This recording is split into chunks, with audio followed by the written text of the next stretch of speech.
Hier soir, il a reconnu l'homicide volontaire et le démembrement de sa grand-mère dans ce petit hameau près de Saint-Léonard-de-Noblat. Il est arrivé vers 16h30 au palais de justice de Limoges. En fin d'après-midi, le parquet a fait le point sur cette affaire sordide. L'homme de 31 ans, ex-étudiant en sociologie et a priori sans emploi, a une personnalité qui est qualifiée de complexe. Il ne donne pas d'explication et puis, je vous ai dit, c'est une personnalité assez complexe qui donne plusieurs explications. Il va nous falloir trier entre ce qui est vrai, ce qui est faux. Quand on commet ce type d'acte, on a forcément un problème d'équilibre.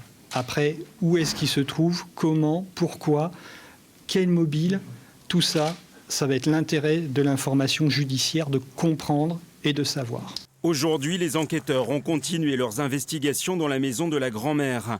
Les techniciens de l'Institut de recherche de la gendarmerie nationale ont utilisé un appareil comme celui-ci pour modéliser la scène de crime.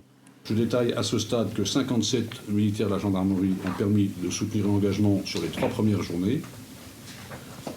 35 au titre de la compagnie de gendarmerie de Limoges, qui a renforcé de 8 militaires la compagnie de gendarmerie de Bellac et celle de Saint-Junien. Le tueur présumé de la vieille dame a été présenté à un juge d'instruction pour des faits d'assassinat, ce qui suppose une préméditation. À Saint-Léonard-de-Noblat, les amis de la victime sont sous le choc. Tous ceux qui la connaissent, vous avez des gens en bas où elle allait chercher des œufs, là ils sont comme...